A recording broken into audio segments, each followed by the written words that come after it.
Hi, I'm Dr. Elliot Adam from ElliotOracle.com. I'm also the author of Fearless Tarot, How to Give a Positive Reading in Any Situation, which is on sale now all over the place. So if you like my positive approach to tarot, you're really going to enjoy this book. It is time for this week's Oracle Reveal. So earlier today on Instagram, I placed up a photo of 3 different animals, and I asked you to use your intuition and just ask yourself which animal's calling to you, because that animal has your message. And the 3 animals were the octopus, the horse, and the fox. So if you're just joining me now, ask yourself which animal's sort of nagging at your brain, because that animal has your message. For those of you who picked the observant octopus, the card says complexity, multitasking, and creativity. And octopus is known for its many arms, and so this is all about multitasking. If you're attracted to octopus, this might be a time where you really have to do a lot of things at the same time well. And octopus is also a very intelligent animal. They have really large brains, so this could be a time of problem solving and also figuring out solutions as to how to handle so many things at once and really organize your time efficiently. First card for octopus is where it's best to place your focus this next week, and we get the Six of Cups. And the Six of Cups is always a card of memory. It's a card of the past. A lot of times it'll come up, though, when we're being tasked to complete something from the past, finish a cycle.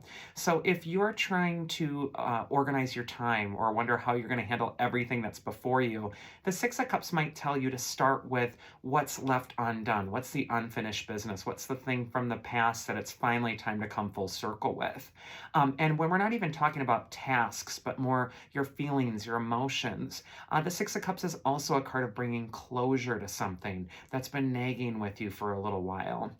So I just think Six of Cups is a really good card for looking back at what you might have been avoiding from before and finally saying, you know what, this is going to be the week that I'm going to address it.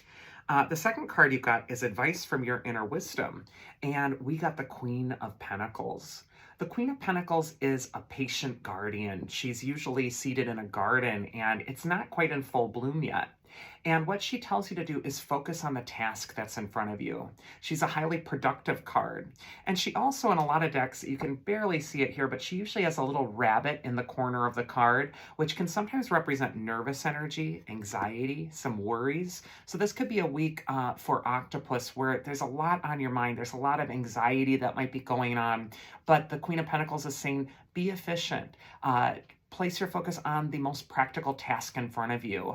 All will get done in its appropriate time, and the garden will be in full bloom. And so I just feel like this is going to be a time where you're a little more secure than you might feel, and it's more by addressing or confronting that nagging thing that you're going to feel that true sense of empowerment. And finally, the mythic archetype that's going to help you if you pick the octopus is Demeter. Very similar archetype to that Queen of Pentacles archetype. Demeter's the earth mother, the earth goddess. She's the goddess of the grain and the harvest.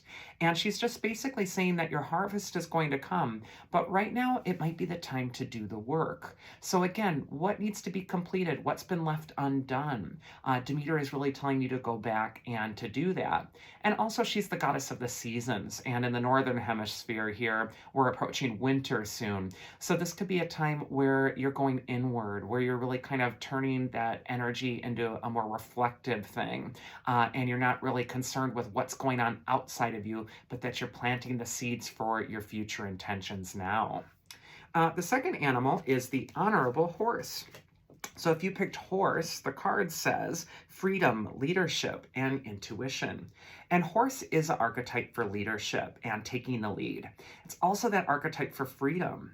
So if you're attracted to horse, this might be a time to break out of past parameters, things that might have made you feel stuck, and also to roam free. Allow yourself to explore. And finally, horse is an archetype for help. Horses were able to help mankind cross what was once impassable distances. So this could be a time where you really want to open yourself to help or ask for it when needed. First card for horse is where it's best to place your focus this next week. We got the Chariot. In this deck, the Chariot, I think, is drawn by rams, but in a lot of decks, there's sphinxes. Sometimes there's even horses. But when I see the Chariot matched with the horse, I just think that this is going to be a wonderful week for progress, victory, and accomplishment. The Charioteer is sort of controlling these two opposite colored animals. One's white, one's black. One wants to go this way, one wants to go that way. And the charioteer, by his sheer will, is steering them both into a cohesive direction. So this might be a time when you're feeling really split or confused. You feel half pulled on this path, half pulled on that path.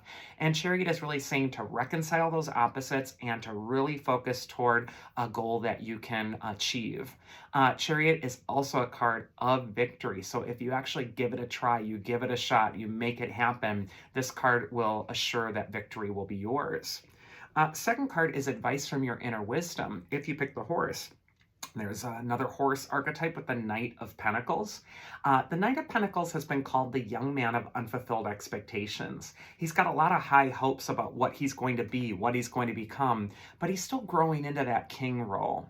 And in a lot of decks, the Knight of Pentacles is seated on a horse that isn't moving forward at this time. And in fact, in this deck, it's rearing up, it's rearing back. So this could be a time where something's put on pause. The Knight of Pentacles is saying that there might be something important that you need to stop and understand before just, bulldozing through this next week. And so if there is a slight delay, or if there is something that you just have to examine a little bit more closely, don't be discouraged by that. It's going to make the journey ahead much better. And when I couple that Knight of Pentacles with the Chariot, I feel like there's movement. It will happen. You will be victorious, but there might be a pause. There might be a delay or a suspension of plans for a short time before you can get going again. Use that time of pausing to really analyze where you're at and what the next step is that needs to be done. And the mythic archetype that's going to help you is Hermes, if you pick the horse. He's the messenger god. He's associated with Mercury in astrology. And so this could be a time to be clever, quick-witted. He's also the god of travel and movement. And so we got a theme here with movement for the horse this next week. So I really think that movement, there might be an actual physical move or travel ahead for you. Or it might just indicate that this is a metaphorical move, that there's progress being made. And even though it might feel like you're not getting somewhere fast enough, that's an illusion. Things are actually speeding up and will be happening. And then finally, the last animal is the fox. So if you pick the frolicking fox, the card says cleverness, dedication, and persistence. And fox is the clever animal. He outwits the obstacles. So if you're attracted to fox this next week, it might be time to think smarter and not work harder. First card for Fox is where it's best to place your focus this next week. And we got the Fool card. The Fool tells you to go for it, to take the plunge, to take the leap of faith.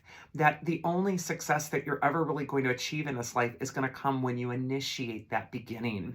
And the Fool is optimistic about new beginnings as well. He's also accompanied by that little dog by his feet, and dogs are symbols of loyalty and also friendship. So this could be a time to really rely on the encouragement of your friends or the people that are closest to you. The Fool just says to go for it. The second card is advice from your inner wisdom if you pick the fox this next week. And we got the Three of Pentacles. This is associated with learning, education, and perfecting something. When we couple the energy of the Fool with the Three of Pentacles, the Fool is all about not knowing the way ahead, not knowing what's coming, not knowing the thing that's going to be before you. And the Three of Pentacles is all about learning about that more closely or carefully. The Three of Pentacles is also saying you don't know until you try. You don't know until you actually experience this. So both the Fool and the Three of Pentacles could be teaching you to be teachable, to allow yourself to open up and to know more. And then finally, the mythic archetype that will help you if you picked the fox is Atlas. He is the god who held the heavens on his back, the full weight of the heavens. He can represent a feeling of being burdened, but the card actually says responsibility. And sometimes it might feel like your burdens are crushing you, but that might be because there's an avoidance of them, or you're feeling kind of a dread to take responsibility for this next step. When I take all of these cards into consideration together, I feel like that you're presented with something that's going to make you learn and grow. It's a little uncomfortable because you don't know everything yet, and it might feel like a crushing burden. But if you take responsibility for the lesson that's in front of you, if you actually have a willing heart to learn it, you're going to find yourself on the other side of that mountain. And that is this week's Oracle. I do hope you enjoyed it. And if you did, you can always check me out at elliotoracle.com for a reading. Otherwise, I hope you had a wonderful Halloween, and I hope this next week is safe and happy for you. So do take care.